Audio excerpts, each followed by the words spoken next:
Veja, vamos fazer uma entrevista com o Pedrão. Pedrão, de novo, gosto de Pedro. Pedro era um bom pescador? Sim ou não? Sim. Tanto que ele tinha uma cooperativa, não é? Envolveu Pedro. Quem era irmão de São Pedro, irmão de sangue? André. Os outros dois irmãos, Tiago e João. Gente, a gente precisa aprender essas coisas. E eles tinham uma cooperativa. Eles eram bons na pescaria? Eram. E porque eram bons na pescaria, o carpinteiro chegou e viu que eles eram aplicados. Eles não tinham melhor embarcação, era meia mutrifeca, era meia daquelas. Tinham redes maravilhosas? Não. Eram pobres? Eram limpinhos, não sei. Pobreza não é defeito, sujeira é. Filho, escuta o que eu estou dizendo. Pedro era a pessoa, aos olhos humanos, ideal para ser Quefas, o primeiro papa da igreja. Não, os pés rachados de Pedro, a ira, a cólera de Pedro. Pedro era um homem colérico, violento, mas ele era bom pescador. Ele sabia fazer bem a pesca, tanto que tinha uma cooperativa. Olha o que Jesus fez, aproveitou a dimensão.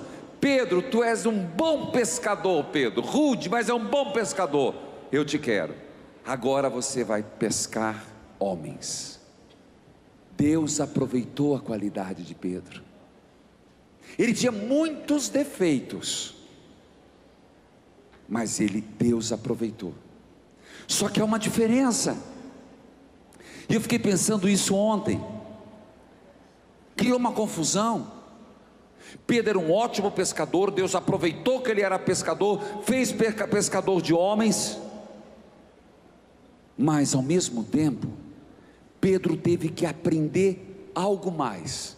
Sobre pescar ele era ótimo, mas quando era para pescar homens, ele não foi muito bem, teve seus fracassos.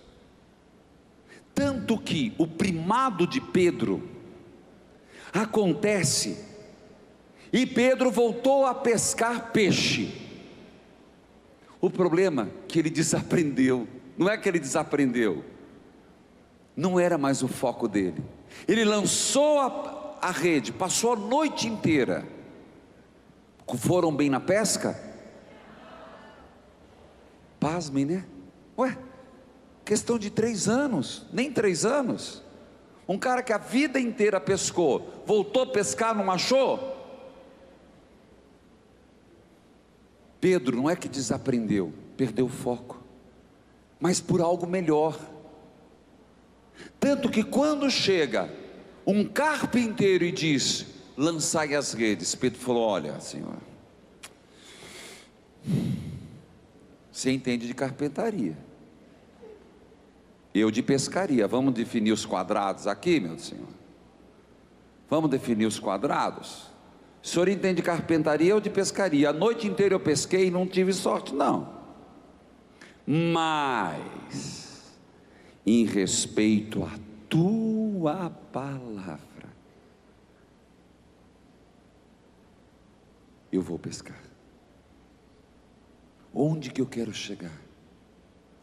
Deus aproveita das qualidades, Deus aproveita do que sabemos fazer, mas se somos fiéis no pouco, Ele nos dará mais. Por isso eu falei das 12 virtudes. Então, não esconda os teus talentos, não pega o teu talento no lenço e esconda, porque o Senhor vai dizer: servo preguiçoso, PP, preguiçoso e presunçoso, GG, grande e generoso. Assim sendo, olhemos um outro aspecto. Deus se aproveita do que temos.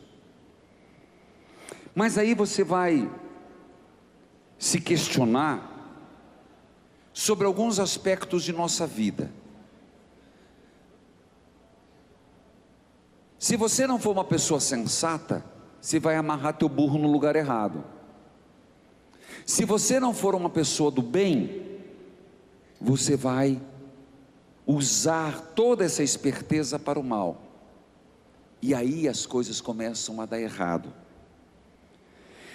Deus usa das coisas boas. Existem 3 santos que tiveram que trabalhar muito o seu gênio. A raiva não é um problema. O problema é o não controle da raiva e virar uma ira, um ódio. Gente, diante de tirar os direitos da aposentadoria, uma pessoa que não se sente, no mínimo, inquieta, eu diria, uma indignação sadia, terrorismo, da raiva. Você pode ter raiva dos terroristas? Pode, que eu chamo de raiva como uma indignação saudável. Por quê? Porque eu sei que não está certo, e por não estar certo eu fico indignado. Isso é saudável, porque senão nós vamos concordar com tudo. Diante do estupro, diante do aborto, diante da miséria, diante do lava-jato, diante da corrupção, dá raiva ou não dá? Dá. Gente, seja humano. Jesus foi humano. Quando ele viu aquele povo dentro da casa do pai, fazendo uma fuduça, o que ele falou? Sai daqui, catou um rei, desceu no lenho. Jesus pecou? Ouse falar que sim. Não. Raiva, ela é um sentimento natural, como uma indignação sadia, de repulsa ao erro e tentar levar ao acerto. Porém, rapidamente vira cólera. Se nós olharmos, Pedro é um caso. De novo Pedrão, né?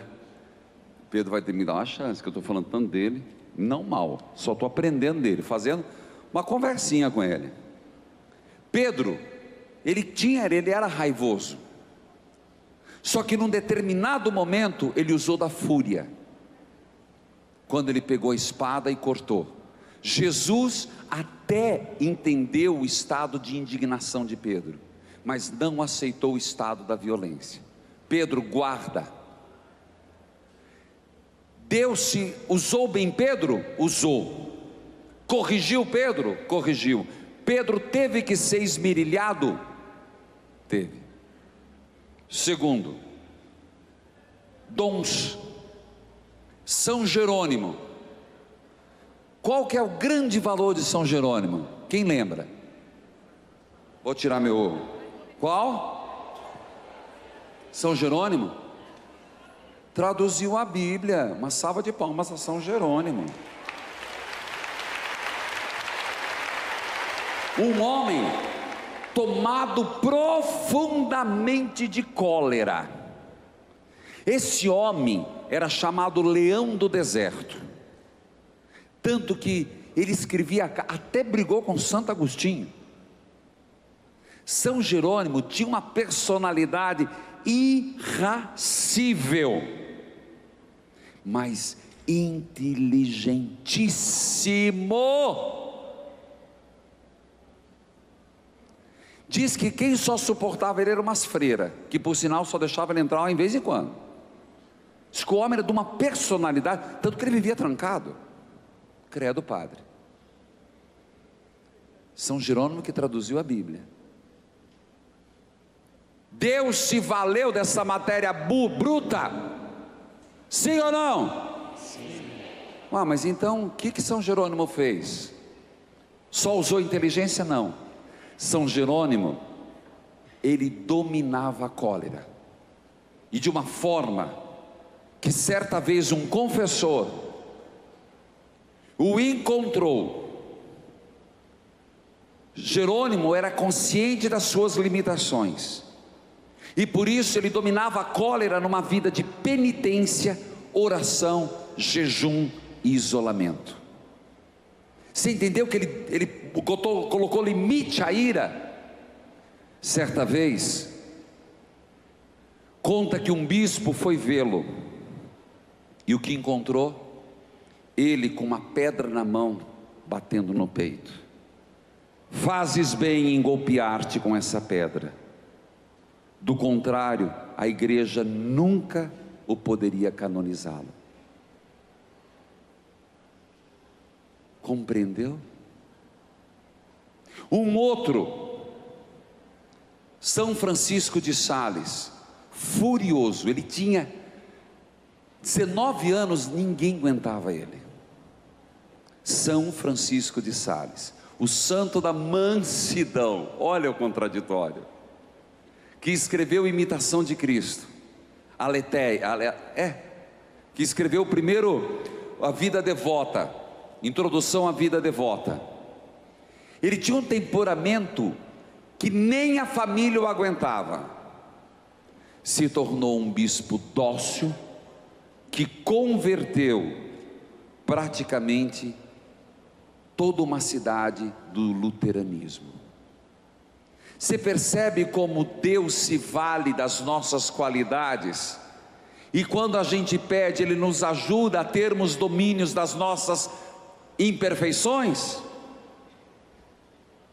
Contei alguns casos. Então, como eu disse, pegue esses casos, tenha consciência da tua fragilidade, mas tenha consciência que Deus vai te usar do mesmo jeito. Ele faz sua parte e você contrapõe fazendo a sua.